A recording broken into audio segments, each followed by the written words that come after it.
Ang aming pagkakaibigan ay aming pinalevel up. Gumawa kami ng niche business. Masaya kami sa naging takbo ng aming negosyo dahil marami ang tumatangkilik nito. Mas naging matatag din ang aming pagkakaibigan dahil sa mga pinagdaanan namin magkasama. Tara po, samahan ninyo kami sa aming kwento dito sa Kitang Kita.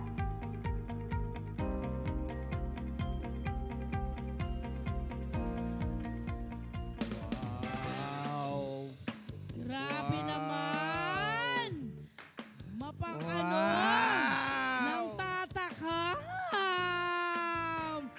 Welcome po natin, Dayan Redido! Good morning, Dayan! Good morning, Dayan. Good morning, everyone. Yes, Dayan! Grabe ka! Ang bata ni Dayan, 21. 21? Ilan taon ka na ba, Dayan? 30 po. 30. Batang-bata, oo. But still, di ba, para magkaroon ka ng ganitong... Lechon business. Oo. Medyo matindihan na ang ginagawa mong managerial. Seryosong negosyo to, ha? Sobra. Lechonan. Correct. Kailan ka nag-umpisa, Dayan? At bakit lechonan ang iyong negosyo na naisip? Nagsimula po ako, hauler po ako ng baboy sa Mindoro, tapos dinadala po ng Santa Maria, Bulacan. Saan ka saan sa Mindoro? Oriental? Oriental, Mindoro. Oriental Yan ako, po. yes. Tapos po, before that, may milk tea shop po ako. So, ang ginawa ko, kasi medyo marami ng kalaban sa milk tea, so ang ginawa ko po is nagdagdag ako ng business, which is yung lechon po. Ito, okay. Opo. Per kilo po muna yung inumpisahan ko, and then, pumatok naman po siya. So, naisipan ko po, why not mag-accept ako ng order, yung pang-event, yon. Ang tanong ko sa'yo, kasi marami na rin naglilitsyon, my friend. Lalo sa Bulacan, marami naglilitsyon doon, diba? Kahit saan. Ano ang kaibahan ng lechon mo? Paano mo minake sure na ang lechon mo ay kakaiba sa ibang lechon? Anong kaibahan mo? Yun po, sauce pa lang, ulam na. Tapos yung lechon Sauce, is ito yun, authentic po siya. Usually po, I'm from Davao City, so iba po yung panglasa namin. Iba? So, lasang... Anong panlasa ng mga lechon, taga-Davao? yung sibos lechon po yung yung... Visayas, yes po, no? Bisaya po Visayan, yung oo, ang flavor, So, ayun po, inadapt profile. ko po siya, inano ko po siya, in-apply ko po siya sa lechon namin. Nilagyan po ng tanglad, bawang, kung ano-ano pa po. Ayun po yung kinaibahan. Correct, tanglad talaga. Okay, and of course, pinag-aralan mo rin kung gaano katagal iihaw, diba? Alam mo na rin yun, inalam mo na rin. Yes po. Yung ano po, kami po yung lechon namin, ang ginagawa po namin, hindi namin siya kinakatay ng malayo sa pagsasalang ng baboy. So, mga 3 hours po bago isalang. Kasi minamarinate. Yes Kasi, po. at Kakatayin saka- pa po, lilinisan pa po, tsaka titimplahan. Okay. Yun In po. a very humane way. In a way, my friend, kailangan bago. Yung meat na kanilang ilelechon. Hindi yung parang frozen. Oo. Bawal ang frozen. Or matagal na siyang, di ba, Oo. nakaatay. Correct. The way na dapat ang isda, di ba, mula sa dagat, ibenta nyo na agad. Yun. Lutuin nyo na agad. Yun, Okay. yun. Gaano kahirap ang negosyong kagaya nito? Or madali ba? Meron ka bang sistema na nagawa na para dito sa lechonan mo? Actually po, sa umpisa, medyo mahirap. Siyempre, ginagamay mo pa kung paano. Pero pag nasanay ka po, mabilis na lang siya, yung process ng paglilitsyon. At may kapartner siya! Ang kanyang kaibigan, business partner, Lynn Basilio. Good morning, Ayan na Lynn. pareho silang bata. O, diba, Ilan taon ka Lynn? na, Lynn? 35. Batang-bata. Okay. Kailan kayo naging mag-partner? Ano po, sa gathering lang po ng friends via ano lang po, common friends. Tapos nagkakwentuhan lang po and then nagkaroon po kami ng, paras po kaming business-minded. So nagkakwentuhan ng interest, yun. Doon po Pero kami anong una nyo usapan para hindi masira ang pagkakaibigan nyo? Kasi kadalasan, pag pumapasok May mga sa ganyang business, kwento eh. Diba, my Oo. friend? Opo. Kadalasan, naghihiwalay. Hindi na magkakilala Ano, after. basta po sa pag Anong rule nyo? pag makakitaan po, equal po agad talaga. As in equal. Lahat po ng expenses From the very namin, beginning. ihiwalay, and then, tsaka namin paghahatiin. Sa umpisa pa lang, nilatag nyo na. Yes po. Mga ano nyo. Tapos lahat po ng, kahit Marami tapiso man yan o ano. Hati pa rin. Opo, basta magkahati po kami. May re-recommenda mo bang magnegosyo ang magkakaibigan? Highly recommended ba? Actually po, depende po kasi sa pagsasama nyo ng magkaibigan na. Depende sa trust nyo ng trust nyo dalawa.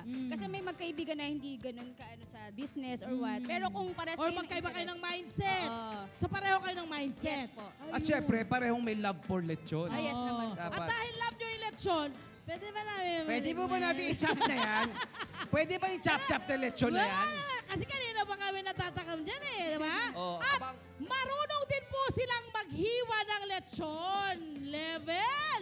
Ayun oh. Ayan siya. Pwede ba malaman? Halika nga dito, Lynn. Magkano yung mga kiluhan ngayon ng inyong mga lechon? Yung buko. Oo. Sa live po kasi, iba po kasi yung price ng live eh. Pero yung live, pag nag-order po si customer, live din po ang in-order nila. Like for example po, sa 15 kilos. 15 kilos po is nasa 8.5 without previous po yun. 9.5 po with previous. Okay. Tapos po, kapag inano na po siya, pag diretsyo na siya, siguro nasa 3% or 5% ang mababawas ng lechon. Okay, sa mga gustong pasukan itong paglelechon, kaano kaganda ang kitaan? Magkano ang kinikita nyo? Ballpark lang, hindi nyo kailangan sabihin sa amin na kumikita kayo ng 1 million every month. Huwag nyo nang sabihin sa amin yun. Okay lang naman sa amin yun, mainggit na lang kami, no? Ano ang ballpark ng inyong kita kada buwan? Siguro po ang pinakaano namin sa isang buwan nasa 50 to 60 po. Mali na naman tayo ng mga trabaho! Talaga naman. But of course, may kasamang, maraming trabaho. Yes po naman. Ano ang mga kailangang malaman nila? Anong mga tip ang bibigay nyo sa kanila pag sila po ay nag-umpisa ng mag-business? Pag sa lechon po, kailangan talaga fresh yung lechon. Oy. Fresh yung baboy. Kapag naglalechon ka, kailangan galing yan sa buhay. Tsaka mo ililechon. Kasi kapag galing po siya sa Hindi magandang klase ng lechon, masisira din ang business Yes po. mo. Tsaka yung kaiba lang po is juicy siya pag galing talaga sa Ayun!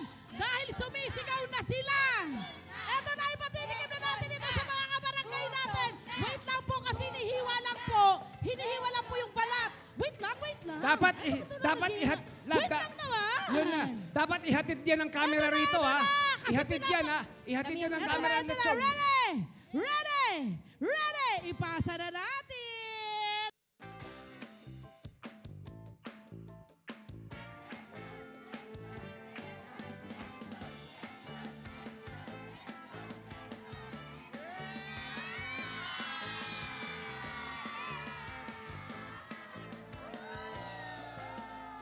Tingnan mo naman ang inihanda natin para sa ating mga kabarangay, di ba? Boodle fight it is, di ba? Siyempre, iba't iba mga pagkain, di ba? May menudo, meron lechon paksiw, at meron din ba dessert na puto, at siyempre ang bida-bidang... Lechon! Okay, sabay-sabay. 1, 2. Ay, wait lang. Imbitahan naman iba natin mga kaibigan. Pwede ba natin imbitahan natin sina Audrey. Ayan, ha? Okay, ready? 1, 2, 3, fight!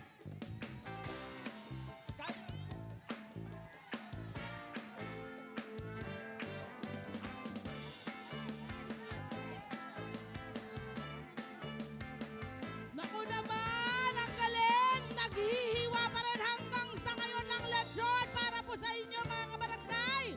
At syempre, tinikman na rin ho natin. Alam nga namang sila lang. Tikman natin. Ha?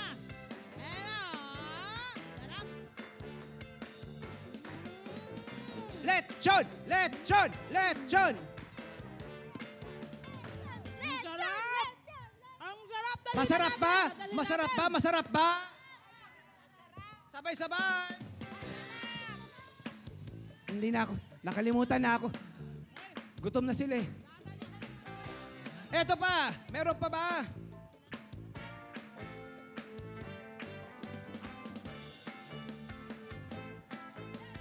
Lechon! Lechon! Lechon! Lechon! Lechon! Lechon! Lechon! Yeah!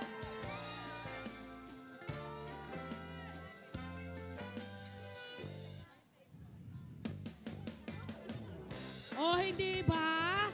Na-enjoy ng husto. Maraming salamat, Dayan and Lynn. Hello po mga Kanet 25! Si Kuya Tony Pet po ito mula sa Love, Tony Pet and Everything. For more Love, Tony Pet and Everything updates, just click on our subscribe button and follow us on our Net25 social media pages at Net25 TV and at Net25 Entertainment Facebook. Magkita-kita po tayo!